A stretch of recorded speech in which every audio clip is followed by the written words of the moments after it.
Ayun, ito na. Pakita ko sa inyo. Ayan, tingnan nyo yung bulb, oh. Pumupugak-pugak. Ito yung channel na to. Yung channel 1. Oh, may problema. So, yun guys, welcome to my vlog. Ayun, for today's video, bali, meron ulit tayo ritong dayo. Dayong gawain. Galing Valenzuela naman ito. Yun, oh, unang-una sa lahat, maraming salamat sa pagkakatiwala mo ng unit mo rito sa akin, sir. Kahit malayo yung Valenzuela, dinala pa dito sa atin. Isa sa mga masugid na follower, subscriber din natin. Yun, iMix na CE18 na Class H power amplifier. Yung issue kaya dinala to dito sa akin ay usual na mga issue ng mga power amplifier ngayon. Yung umiinit yung either channel 1 or either channel 2. Umiinit yung isang channel, sa madaling salita. Ito, nakabukas na nga ito kasi nga ganoon naman dito pagdating, pag hindi nagmamadali yung customer natin, check up muna, di ba? Baklasin muna para makita natin yung mabivisual check natin bago sa presyo. Ito yung channel 1 na ito yung umiinit. Yan, yung channel 2 is good. Yan. Pero nagsukat na ako ng bias nito, malapit-lapit na rin ito. Kasi halos nasa 0.5 na rin yung bias nito. Ito talaga yung malala. Naka-bulb tayo. Para in case na may problema is hindi siya ganun kalala. Pero bago natin simulan yan, siyempre promotion muna tayo agad. Sa mga hindi pa nakapag-follow, paki-follow ng Facebook page natin. Solid G TV sa my Facebook, YouTube channel. Sa mga hindi pa nakapag-subscribe, paki-subscribe, like, share, and then siyempre paki-hit ng bell button sa gilid para updated ka sa mga susunod na video na i-upload ko. Naka-bulb tayo, naka-on na yung bulb natin. Sa mga nagtatanong bakit dalawa yung bulb ko, dalawa talaga yan para sa mga matataas na amperahe ng power amplifier. Kasi puro mga power amplifier ang gawa natin, kaya dinubli natin yung bulb. Yan, gagawa natin ng video yan. Ayun, ito na. Pakita ko sa inyo. Ayan, tingnan nyo yung bulb, oh. Pumupugak-pugak. Ito yung channel na to. Yung channel 1. Oh, may problema. Off muna natin. Muntik, may customer tayo Sana ba ako kanina? Bali, ang gagawin natin, dahil dito yung ang pinaka sabi ni sir, yung channel 1, is try natin ihang ito. Ihang natin ito. Tapos, para malaman natin kung okay yung channel 2. Okay. On natin ulit. Yan. Tingnan nyo yung bulb, oh. Nag-normal. Oh, diba? Nag-normal siya. Ibig sabihin, ito talaga yung pinaka may issue. Pero, try natin sukatan dito. Try natin, try ko magsukat, O, yan, mataas na yung bias dito. Halos nasa 0.5 na. Pasensya na kayo sa tester natin. Antay na lang na may mag-sponsor. Yan, halos nasa 0.5. Malapit-lapit na rin ito. Yung ito, sigurado ako napakataas ng bias nito. Kaya pumupugak-pugak yung bulb natin. Yung susunod na step na gagawin natin dito, baklasin natin ito channel 1. Paulin na natin to. Sa channel 1 muna tayo. Baklasin natin, tapos yan, fixed bias na naman to. Marami na namang iiyak nito na mga tropa dyan na ayaw sa fixed bias. Yan. Kasi sirain yan yung kulay dilaw na trimmer na yan. By the way guys, ito naka-SMD yung ibang mga parts. Ay, baklasin ko lang muna ito. Tapos diretso na para hindi numaba yung walang kwentang vlog natin. So ngayon guys, bali ito na. Nabaklas ko na yung isang channel. Itong channel 1. Pan-checking, wala naman tayong nakita na kung anumang sira or sunog na parts. Sana wala na. Yan, ito.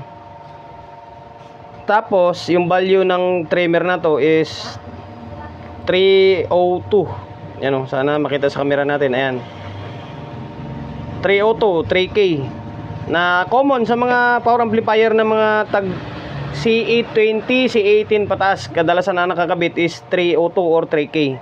Yan, naka-indicate naman sa board yun. 3K, B3K.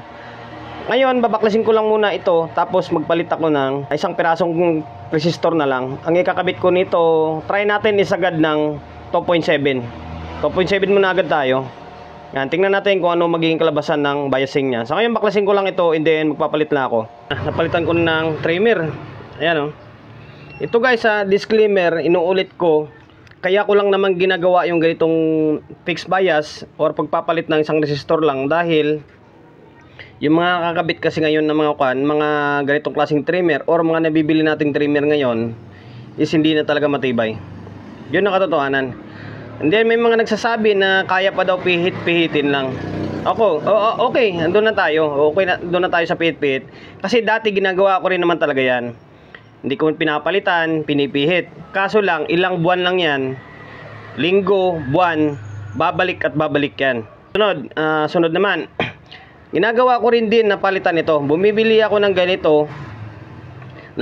Tapos, pinapalitan ko. Itong ganito, kung anong value nito, yun din ang nilalagay ko. Ang problema, after mga ilang buwan lang, ganun pa rin. Kaya, nagwag na lang, nagpipix bias na lang ako. Ito, sure ball pa talaga ito. Hindi talaga ito nasisira. Kaya na lang kung baragin nyo yung gamit nyo, ay baka ibang parts naman yung masira. Napalitan ko na. Yan, 2.7 yung nilagay natin. Babalik ko lang muna ito dito sa may casing. And then para maobserbahan natin kung meron siyang pagbabago. Naibalik ko na yung board. Ayan o, naipix natin. Tingnan natin kung ano mangyari. Higing normal ba or hindi. Ayan, naka-on na yung bulb natin doon. Ayan, yun ang masaklap dyan. Meron pa rin.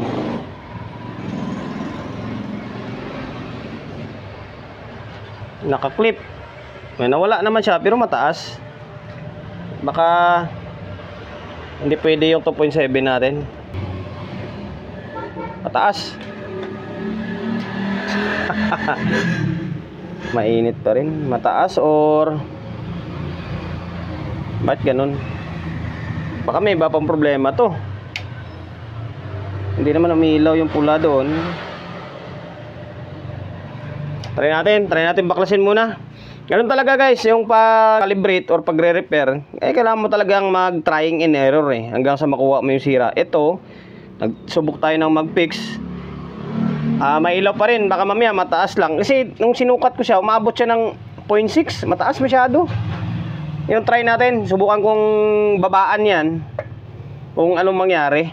Binaklas ko na ulit yung 2.7 kasi mataas kanina. Ito 2.7, ito 2.2 na kasi mataas kanina. Try natin sa 2.2. Tapos hindi ko na muna kinabit yung mga maliliit. Dito na lang, ito pa lang magsukat na tayo para malaman natin kung may problema pa na iba or wala. Ang bihira Okay.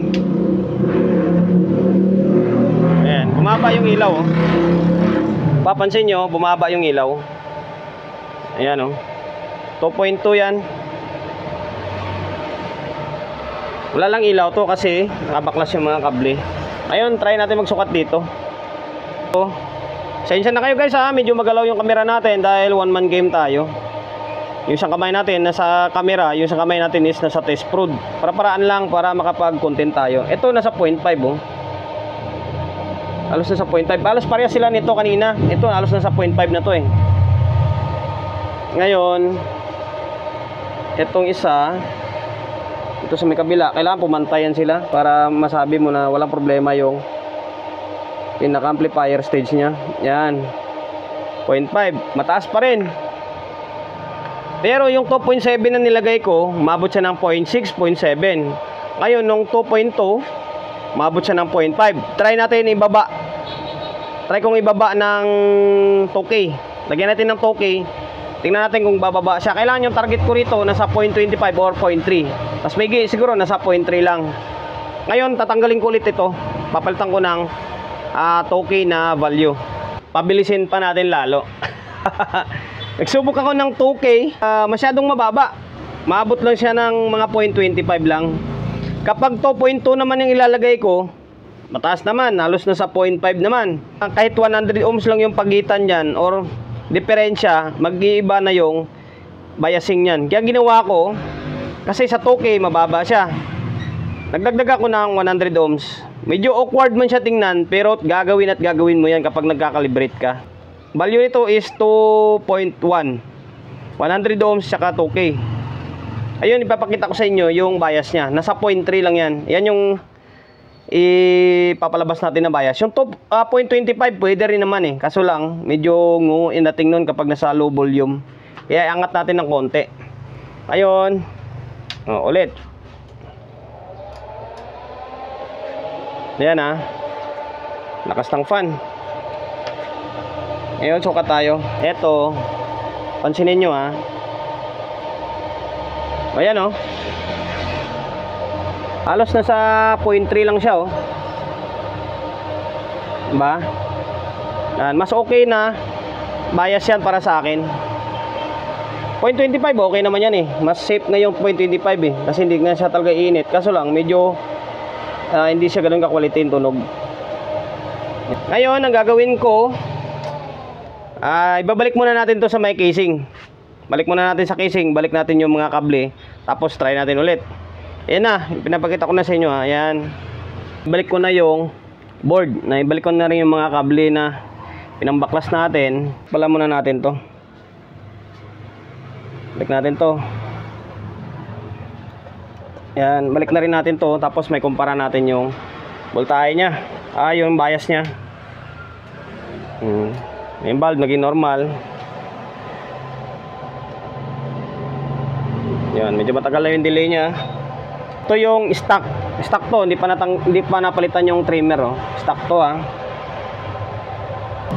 mag-ingat kayo, mahirap na. Konting mali mo lang diyan, delikado.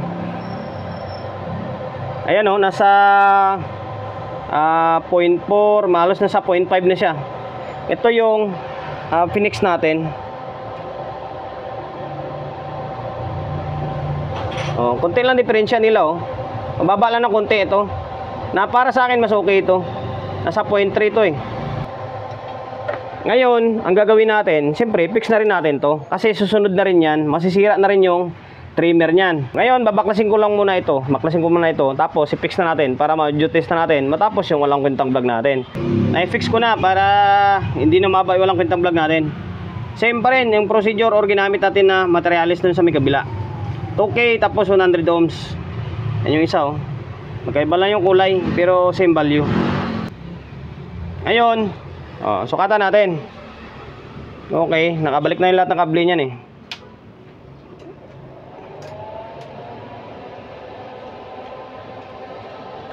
yan, clip. Ayan, wala na yung clip nya. Sukat tayo siyempre. Dito ayan nasa 0.3 lang siya Pasensya na kayo sa tester natin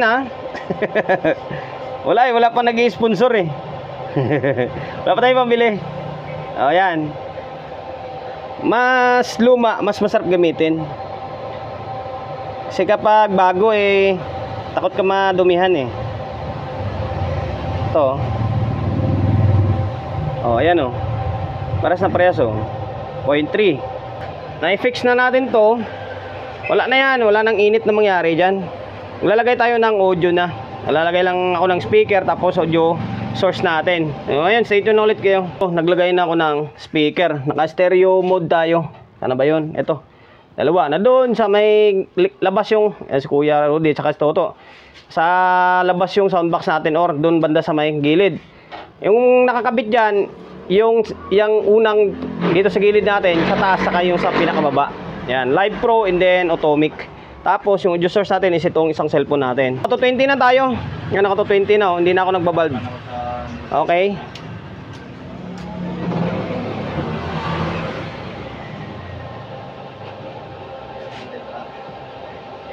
Yan, okay na. Play tayo ng music. Ito yung channel na sabi ni sir na hindi umiinit. Ito yung umiinit. Ito yung una nating troubleshoot. Ito, dito muna tayo. O yan. Marinig niyo naman yan lumalagabog. Huwag na natin silang istorbuhin doon. Yan, kita naman may signal Tapos ito yung channel na umiinit na yung tinrobol natin. O yan to.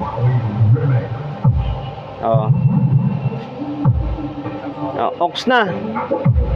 Okay. Yan Ngayon basta hindi na hindi na siya uminit, hindi naman ako nagsisinungaling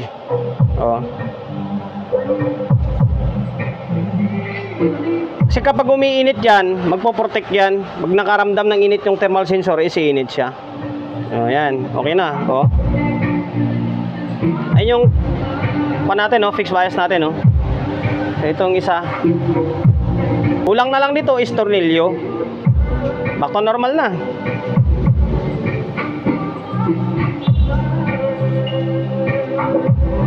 Ayan, okay na. Hanggang dito na lang. Sana nakapagbigay ideya ako kung paano yung proseso ng pagtutrouble nito, yung pagpipix bias nito. Yung trouble niya is yung umiinit yung kabilang channel or either itong channel na ito. Sir, from General T. De Leon na taga Valenzuela, bali okay na yung iMix na CA18 mo. Maraming salamat sa pagkakatiwala mo ng unit mo rito sa akin. Bago tayo magtapos, siyempre, shop natin, always on Daguna 24/7. Sa mga gustong magpa-prepare along sa OU, Quezon City, number 61, Don Julio Gregorio Street, sa OU Road, sa OU, Quezon City. Social media pages natin, so kung hindi pa nakapag-follow, paki-follow, and then siyempre, paki-share ng mga walang kwentang video natin sa my Facebook, YouTube channel. Sa mga hindi pa nakapag-subscribe, paki-subscribe, like, share, and then siyempre, paki-hit ng bell button sa gilid para updated ka sa mga susunod na video na i-upload ko. Ingat, God bless, and then peace atin lahat.